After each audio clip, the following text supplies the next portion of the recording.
আমাদের ছোটবেলায় আমরা কিন্তু বেশ অনেকই খেজুরের রস খেয়েছি। এই শীতের সময় সকালের একদম কনকনে ঠান্ডা খেজুরের রস কিন্তু খেয়েছি।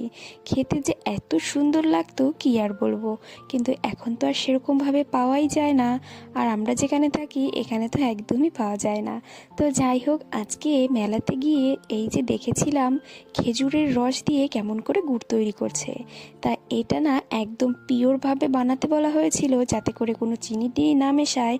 এতে করে কিন্তু খেজুরের গুড়ের টেস্টটা খুবই ভালো থাকবে। তো সেই জন্য ওই কাকুকে বলাতে কাকু কিন্তু সত্যি কোনো রকম চিনি টিনি কিছুই মিশায়নি। এতে করে একদম অরিজিনাল গুড় কিন্তু আমরা নিয়ে এসেছি।